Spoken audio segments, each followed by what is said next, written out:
Hello students. और आज हम आपके सामने लेकर आए हैं नया चैप्टर। नीट वाले पुराने क्वेश्चंस 36 ईयर वाले जो चल रहे थे हमारे, एक चैप्टर हम निपटा चुके हैं, चैप्टर नंबर 1। और सेकंड चैप्टर पे बच्चों हम पहुंच चुके हैं, इलेक्ट्रिक पोटेंशियल एंड कैपेसिटेंस। ठीक है, तो अब हम इस चैप्टर को खत्म करेंगे, फिर एक बार मेंस के करेंगे, फिर इस चैप्टर को खत्म करेंगे, मतलब इसको नहीं, इससे अगले वाले को खत्म करेंगे। तो एक बार मेंस का, फिर एक बार नीट का, इस तरीके से चैप्टर खत्म करते चलेंगे। आपको पता है मेंस के तो 2023 वाले क्वेश्चन चल रहे हैं और नीट के पुराने 36 के सारे क्वेश्चन चल रहे हैं।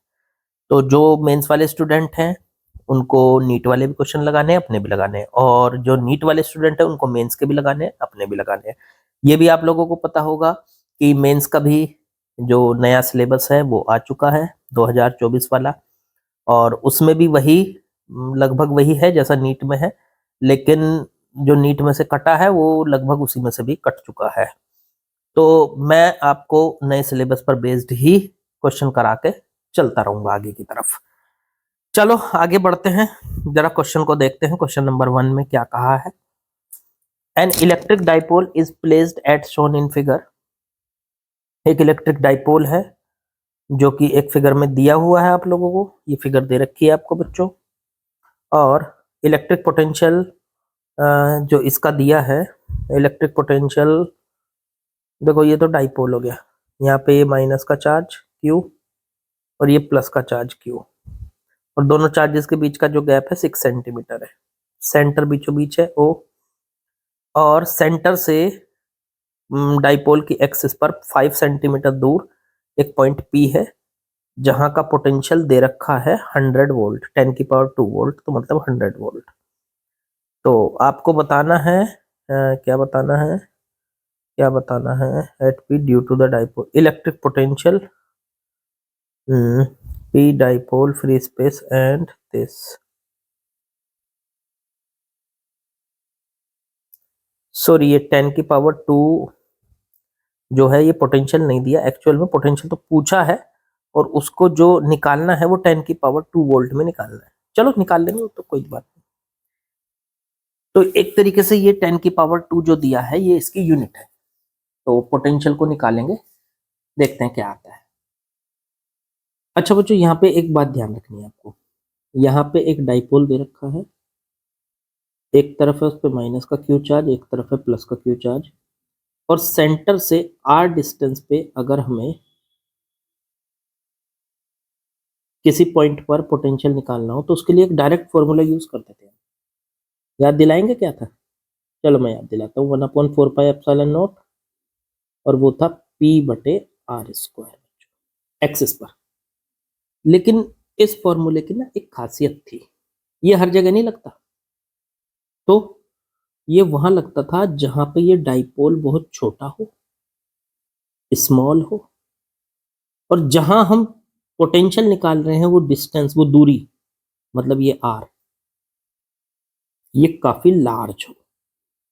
मतलब आप सीधी सी बात ये कह सकते हैं कि डाइपोल छोटा होना चाहिए और जहां पे आप पोटेंशियल निकाल रहे हो वो पॉइंट काफी दूर होना चाहिए डाइपोल से, तब आप इस फॉर्मूले को लगा सकते हो।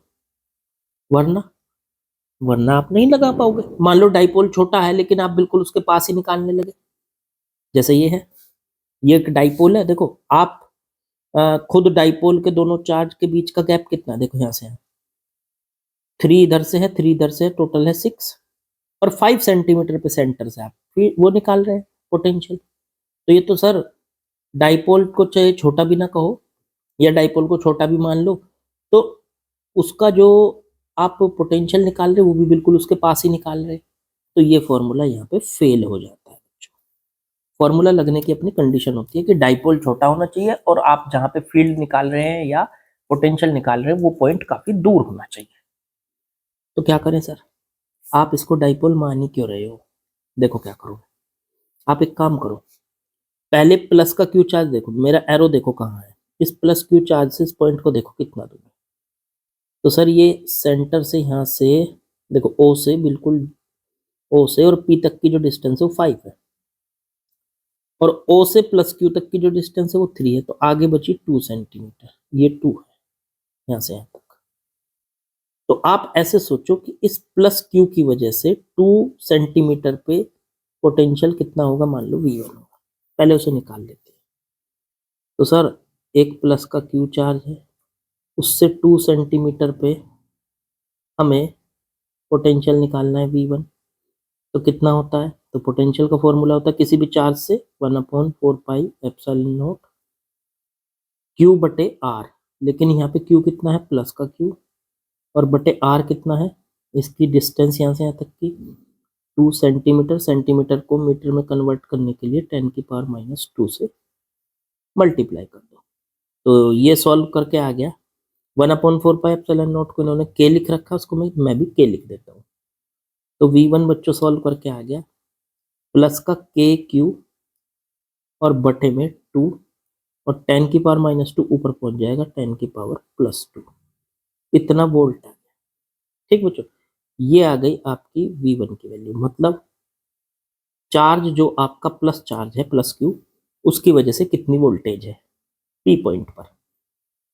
अब यहां पर सिर्फ क्या इस प्लस वाले चार्ज की वजह से वोल्टेज है, सर इस माइनस वाले चार्ज की वजह से भी वोल्टेज होगी। अब ये माइनस वाला जो चार्ज है वो यहां से कितना दूर है, इस P पॉइंट से, तो इसकी डिस्टेंस देखो, ये 3 और ऐड कर दो इसमें, 3 सेंटीमीटर, 3 ये 5 ये टोटल हो गई 8 सेंटीमीटर। तो यहाँ पे जो वोल्टेज हो गई वो V2 हो गई।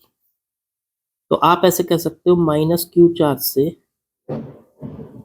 8 सेंटीमीटर पे ये जो P पॉइंट है, यहाँ पर आपका वोल्टेज V2 है, उसे भी निकाल लो। चलो V2 का फॉर्मूला वही के क्यू की जगह क्या रखेंगे, माइनस क्यू, और बटे यहाँ से यहाँ तक की डिस्टेंस 8 सेंटीमीटर में मीटर में चेंज करने के लिए 10⁻⁻² बच्चों, ऊपर लेके जाओ इसको, तो ये आ गया सर माइनस का KQ/8 इंटू 10⁻² वोल्ट। एक काम करो, V1 और V2 को दोनों को ऐड कर दो तो टोटल वोल्टेज आ जाएगी। तो टोटल वोल्टेज एट P पर total voltage V1 plus V2, V1 कितना है, तो V1 है KQ/2 इंटू 10⁻², फिर प्लस V2 कितना है, वो माइनस है, तो माइनस KQ/8 इंटू 10⁻²। एक काम कीजिए बच्चों, KQ/2 KQ/8 10⁻² तो बाहर ले लो, एलसीएम ले लो इसका 8, इससे डिवाइड करेंगे तो ये आ जाएगा 4KQ माइनस में KQ और 10⁻² को ले लो कॉमन, तो ये बचा 3KQ/8 इंटू 10⁻² वोल्ट। अब इन्होंने कहा था 10⁻² वोल्ट में ही निकालना है, देखो 10⁻² वोल्ट में ही निकाला है, तो हमारा आंसर यहाँ तक है बस। 10⁻² वोल्ट में तो पूछा ही है, तो इसे हमें नहीं बताना है, ठीक है, ये जो है इसे हमें नहीं बताना है, हमें ये बताना बस। ये आ गया 3KQ/8, आंसर चेक कर लो 3KQ/8, option number D is correct. 2023 का सवाल था बच्चों, आसान सवाल आते हैं नीट में बिल्कुल, ये इतना आसान था कि आप इसको देखते ही कर सकते थे, बस आपको ये कंसेप्ट जरूर पता होना चाहिए। कोई बच्चा अगर ये सोचेगा कि डाइपोल रखा है और वोल्टेज का तुरंत हम फॉर्मूला लगा देंगे, तो भाई साहब वो फॉर्मूले की अपनी कुछ लिमिट होती है, वो हर जगह नहीं चलेगा, जैसे कि यहाँ नहीं चल पाया, हमने इसको अलग से कैलकुलेट किया। चलो आगे बढ़ते हैं। चलो बच्चों नेक्स्ट क्वेश्चन पे आते हैं, और मैं ये सोच रहा हूँ कि क्या इतना आसान भी क्वेश्चन आ सकता है। इन्होंने दिया equivalent capacitance of system as shown in figure, 3 capacitor लगे हुए हैं, साफ साफ नजर आ रहा है ये दोनों पैरेलल में है, और ये दोनों पैरेलल में है, पैरेलल में कैपेसिटर सीधे ऐड हो जाते हैं, तो 6 वो 3 + 3 कितना हो गया, 6 माइक्रो फैरड। अब ये 3 और फिर आगे ये 6 ए और बी के बीच में, पहले वाला तो जो है वो 3 है, सॉरी मैंने इसको 6 लिख दिया, ये जो फर्स्ट वाला देखो ये वाला, ये तो 3 माइक्रो फैरड है, और आगे के दोनों मिलके 6 माइक्रो फैरड हो गए। अब ये दोनों सीरीज में आ गए, सीरीज में आ गए तो इनका इक्विवेलेंट कितना होगा, तो सी इक्विवेलेंट के लिए अगर सीरीज में कौन सा फॉर्मूला लगता था, 1/c इक्विवेलेंट बराबर 1/c1 प्लस 1/c2। तो C equivalent equals to c1 into c2 बटे c1 प्लस c2। तो c1 इंटू c2 तो 3 इंटू में 6 और बटे में 3 प्लस 6। ये बच्चों 18 बटे में 9, 9 से इसको काटा तो 2 माइक्रोफेरेड का ये कैपेसिटर आ गया, मतलब दोनों का रिजल्टेंट जो आ गया वो 2 माइक्रोफेरेड है। तो आंसर हो गया हमारा ऑप्शन डी।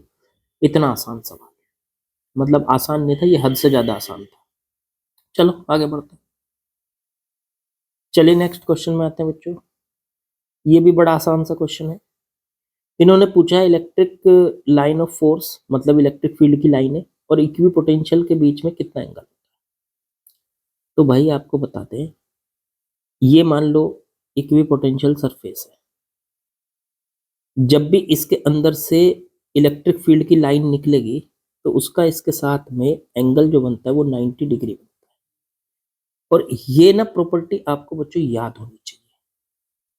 इलेक्ट्रिक फील्ड की लाइनें जब पढ़ाई जाती हैं, मैं भी पढ़ाता हूं, तो मैं ये प्रॉपर्टी लिखवाता हूं कि इलेक्ट्रिक फील्ड की लाइन का जो एंगल है वो ये जो सरफेस होती है इक्विपोटेंशियल सरफेस, इसके साथ हमेशा 90 डिग्री होता है। जैसे मैं आपको एक बार याद दिलाऊं, जैसे प्लस का चार्ज है, उसमें से लाइन बाहर की तरफ निकलती है, जैसे ऐसे निकली, ऐसे निकली, इस तरह निकली, इस तरह निकली, इस तरह से ये लाइन निकल रही है। तो यहाँ पे जब हम सरफेस बनाएंगे ऐसे, तो वो हमेशा ये जो इक्विपोटेंशियल सरफेस होगी वो सरफेस इस लाइन के साथ हमेशा देखो 90 डिग्री का एंगल बनाएगी, 90 डिग्री। तो इक्विपोटेंशियल सरफेस हमेशा लाइंस के साथ, इलेक्ट्रिक फील्ड लाइंस के साथ 90 डिग्री का एंगल बनाती है, इसलिए ऑप्शन बी करेक्ट हो गया। ये डायरेक्ट प्रॉपर्टी आपको याद होनी चाहिए बच्चों। चलो आगे बढ़ते हैं। चलिए बच्चों नेक्स्ट क्वेश्चन में आते हैं। इसमें दिया इन्होंने 2 होलो कंडक्टिंग स्फीयर है, रेडियस r1 एंड r2। एक स्फीयर जिसकी रेडियस r1 है और दूसरा स्फीयर जिसकी रेडियस r2 है। उनमें ये भी दिया है कि r1 r2 से बड़ा है, इसलिए मैंने इसको बड़ा बनाया है। दोनों पर इक्वल चार्ज है, मतलब पहले स्फीयर पर भी चार्ज Q मान लेते हैं और दूसरे स्फीयर पर भी उतना ही चार्ज मौजूद है। आपसे पूछा है कौन से वाले पर पोटेंशियल ज्यादा होगा, तो पोटेंशियल का फॉर्मूला होता है V बराबर 1/4πε0। इस पे पूरी सरफेस पे फैला हुआ चार्ज Q बटे इसकी रेडियस R। तो इस पे तो हो गया पहले वाले पे V1 बराबर 1/4πε0, पहले वाले पे मान लेते हैं V1 पोटेंशियल और दूसरे पे V2। V2 निकालेंगे तो 1/4πε0, इस पे भी चार्ज तो उतना ही है Q और बटे R2। क्या यहाँ पे साफ साफ नजर आ रहा है कि ये जो पोटेंशियल है दोनों पे एक जैसा है, बस R1 और R2 का फर्क हो रहा है। आप खुद से सोचो, जिसकी रेडियस ज्यादा है, ये V जो है रेडियस के इनवर्सली प्रोपोर्शनल हो गया कि नहीं। जिसकी रेडियस ज्यादा है, रेडियस बढ़ रही है, उसकी वोल्टेज घटेगी, मतलब बड़े वाले पे जो वोल्टेज होगी V1 वो छोटे वाले की वोल्टेज से कम होगी। ऑप्शन चेक कर लो। मोर ऑन स्मॉलर स्फीयर, ज्यादा होगी छोटे वाले पर, तो बिल्कुल पहला ऑप्शन करेक्ट हो रहा है। इक्वल तो है नहीं, ये नहीं है। डिपेंडेंट ऑन मटेरियल प्रॉपर्टी, ये तो होता ही नहीं। मोर ऑन बिगर स्फीयर, बड़े वाले पे ज्यादा है, नहीं बड़े वाले पे तो कम है, ये भी नहीं है। तो ऑप्शन ए इज करेक्ट। यार आपको सही बताऊं ना, तो इसके क्वेश्चन ना नीट के बड़े आसान होते हैं। आप अगर ध्यान से करते चले जाओ, बस एक एक मतलब वे में करते चले जाओ, बस छोड़ो मत कुछ भी, और बहुत आसान होते हैं। चलो आगे बढ़ते हैं। चलो नेक्स्ट क्वेश्चन पे आते हैं बच्चों। इसमें दिया है 27 drops of same size are charged at 220 volt each. They combine to form a big drop, calculate the potential of the bigger drop. देखो भाई क्या कहा है इसमें, 27 ड्रॉप्स हैं सेम साइज की और उनको चार्ज किया गया है हर एक को 220 वोल्ट पे। देखो छोटी छोटी ड्रॉप हैं, ऐसे मान लीजिए इस तरीके की कितनी ड्रॉप्स हैं, 27 ड्रॉप्स। ओके, हर एक पे जो वोल्टेज है वो 220 वोल्ट है, हर एक पे 220, इस पे 220, इस पे हर एक पे 220 220। ये सारी मिलकर एक बड़ी ड्रॉप बनाई इन्होंने सबने। छोटी ड्रॉप की रेडियस हम स्मॉल आर मान लेते हैं और इस बड़ी ड्रॉप की रेडियस कैपिटल आर।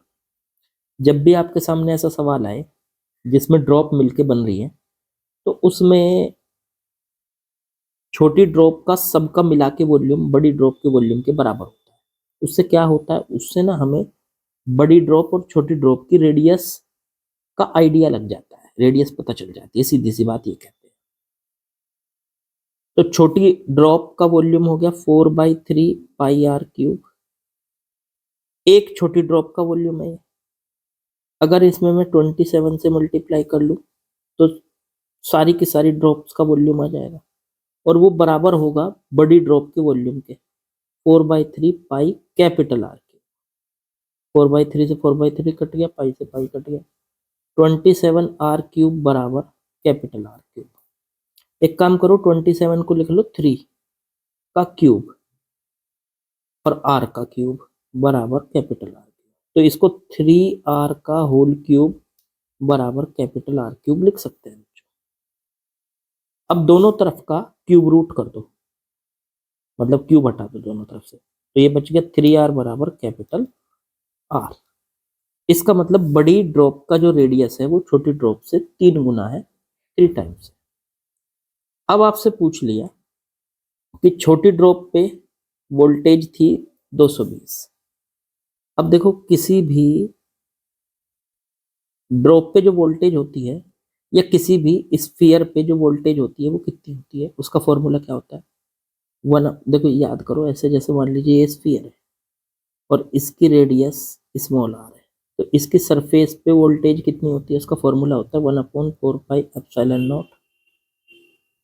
इस पे टोटल चार्ज मान लो क्यू है और बटे में आर। तो सर हमें चार्ज तो दिया नहीं, तो कोई बात नहीं, सारी की सारी का वोल्टेज एक जैसी है तो सब पे छोटी छोटी ये जो ड्रॉप है सब पे चार्ज भी तो एक जैसा ही होगा सब पे। तो एक ड्रॉप की वोल्टेज 220 है, तो वोल्टेज की जगह रख दिया 220 और 1/4πε0 की जगह 3 और 9 इंटू, या ऐसे ही लिख लो, अभी फिलहाल ऐसे ही लिख लेते हैं, इसको के लिख लेते हैं 1/4πε0 और क्यू बटे में आर। ये बन गई इक्वेशन फर्स्ट, मतलब ये बन गया छोटी ड्रॉप की वोल्टेज का फॉर्मूला। छोटी ड्रॉप की वोल्टेज का फॉर्मूला, छोटी ड्रॉप की सरफेस पर वोल्टेज है 220, 1/4πε0 की जगह के और क्यू बाई आर। क्यू है इस पे चार्ज। अब देखो जब ये सारी की सारी ड्रॉप्स मिलकर एक बड़ी ड्रॉप बनाएंगी तो इस पे जो टोटल चार्ज होगा वो सारी ड्रॉप का चार्ज इसमें आपस में जुड़ जाएगा, ऐड हो जाएगा। तो इस पे टोटल चार्ज हो गया 27 क्यू। तो अब बड़ी ड्रॉप पे जो वोल्टेज होगी वी डैश, इस पे वोल्टेज आ गई वी डैश, वो होगी फॉर्मूला वही के क्यू, क्यू कितना होगा 27 क्यू और बटे में बड़ी ड्रॉप की रेडियस कैपिटल। ये बन गई इक्वेशन नंबर सेकंड। दोनों इक्वेशन को आपस में डिवाइड कर दो, 220 देखो ये रहा और बटे में वी डैश बराबर के क्यू बटे में स्मॉल आर बटे में के इंटू 27 क्यू और बटे में कैपिटल आर। के से के कट गया, ये यहाँ जाएगा, ये यहाँ जाएगा, क्यू से क्यू कट गया, 220 बटे में वी डैश बराबर ये ऊपर चला गया आर और बटे में 27 स्मॉल आर। ठीक है बच्चों, अब ये आ गया 220 बटे में वी डैश बराबर कैपिटल आर की जगह हम स्मॉल 3r लिख सकते हैं, स्मॉल 3r बटे 27r।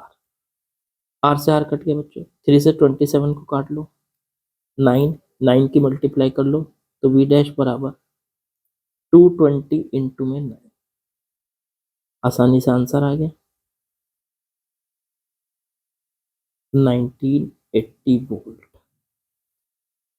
ये तो ऐसा लग रहा है जैसे पुरानी फिल्म हो कोई सी, 1980। चलो 1980 वोल्ट हमारा आंसर।